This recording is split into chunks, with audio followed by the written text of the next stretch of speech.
Madam, অন্যরা সারাদিনে যে টাকা দেয় আমি 1 ঘন্টায় সেই টাকা দেবো। হ্যাঁ তা ঠিক, কিন্তু আমরা এরকম স্কুল পড়ো মেয়েদেরকে রুম দেই না তো, অনেক ঝামেলা হয়। আচ্ছা ঠিক আছে, আপনার নামটা বলেন। আমার নাম বলবো? হ্যাঁ বলেন। আচ্ছা লিখেন, সূর্য। মেয়েটার নাম কি? রাজিয়া। আচ্ছা ঠিক আছে, এখানে সিগনেচার করে দেন।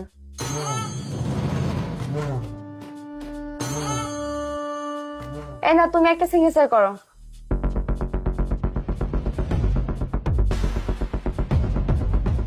আচ্ছা ঠিক আছে, চলেন আপনাদেরকে রুমে দিয়ে আসি।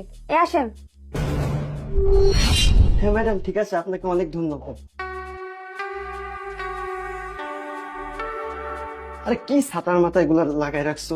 জানো আজকে না আমার অনেক খুশি লাগতেছে, মনে হচ্ছে যে আমার ঈদ হচ্ছে আজকে। আরে কে? তুমি বসো তো, আমি দেখে আসছি কে আসছে। আরে কি ব্যাপার, কি সমস্যা? স্যার, রুম সার্ভিস, রুমটা একটু পরিষ্কার করে দিই। এই তোকে ডেকেছি আমি রুম পরিষ্কার করার জন্য? যা এখান থেকে, রুম পরিষ্কার করা লাগবে না, যা তো। বিরক্তিকর একটা, শুধু ডিস্টার্ব করে। আমার মনে হলো এটা আমার বোনের মতোই, কিন্তু স্যার তো আমারে ঢুকতে দিল না। আচ্ছা আমি দেখি রিসিপশনে কথা বলে। আরে দূর, কি একটা ঝামেলা। 1 ঘন্টার জন্য আসলাম, এর ভিতরে আবার রুম ক্লিনার, এই ক্লিনার, সেই ক্লিনার। আচ্ছা বাদ দাও না ওসব। আচ্ছা ম্যাডাম, একটা কথা বলবো যদি কিছু মনে না করেন। হ্যাঁ বল। আসলে একটু আগে যে মেয়েটা এসছে না, ওটা আমার বোনের মতো লেগেছে। আসলে মেয়েটা নাম ঠিকানা তো এখানেই দেওয়া আছে, আমাকে একটু বলবেন মেয়েটার নাম কি? আরে তুই এসব কি বলছিস, মাথা ঠিক আছে তোর? না সত্যি ম্যাডাম, মেয়েটাকে আমার বোনের মতো লেগেছে। আমার বোনকে তো আমি আর চিনতে ভুল করব না। আপনি যদি প্লিজ একটু নামটা বলতেন। ওই তো মেয়েটার নাম রাজিয়া। দেখ তোর কোথাও ভুল হচ্ছে, যা কাজ কর যা। ম্যাডাম, আপনি যদি কিছু মনে না করেন তাহলে আমি একটু গিয়ে দেখে আসবো।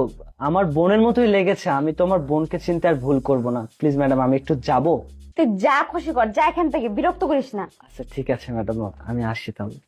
আচ্ছা তুমি বসো তো, আমি দেখে আসি। কি ব্যাপার, তুই আবার আসছিস?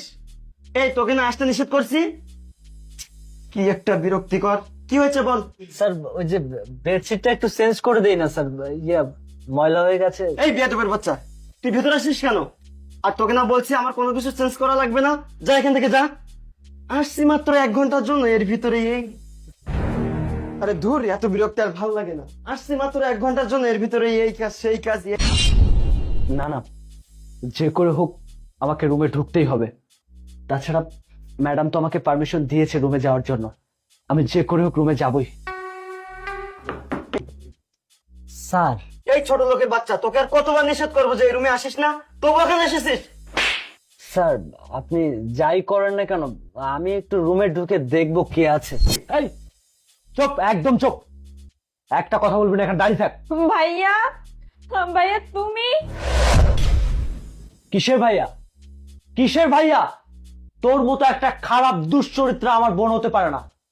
আরে আরে তোকে আমি কত কষ্ট করে মানুষ করেছি, আর তুই আজকে আমি যে হোটেলে চাকরি করি সেই হোটেলে অন্য একটা ছেলের সাথে।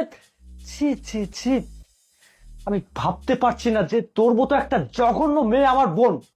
আজকে থেকে আমার কোনো বোন নেই। এই এই মা মরে যাওয়ার পরে আমি নিজের হাতে তোকে মানুষ করেছি। আমি তোর কারণে নিজে পড়াশোনা করতে পারিনি, আমি তোর কারণে নিজে ভালো একটা পোশাক কিনে পড়তে পারিনি। আর তুই, আমি তোকে কতবার বারণ করেছি যে এরকম একটা ফ্যান্সি কোট ছেলের সাথে তুই মিশবি না। তুই বারবার একই ভুল করেছিস। তুই যখন এখানে এসেছিস না, আমি তখনই বুঝতে পেরেছিলাম যে এটা আমার বোন, কারণ আমি তো তোকে চিনি, কারণ এই হাত দিয়ে আমি তোকে মানুষ করেছি। আর তুই এরকম একটা জঘন্য কাজ করলি, তোর বিবেকে কি একটু ভালো দিল? ওই জানোয়ারের বাচ্চা। আরে তোকে আর কি বলবো, তোকে বলতেও আমার ঘৃণা হচ্ছে।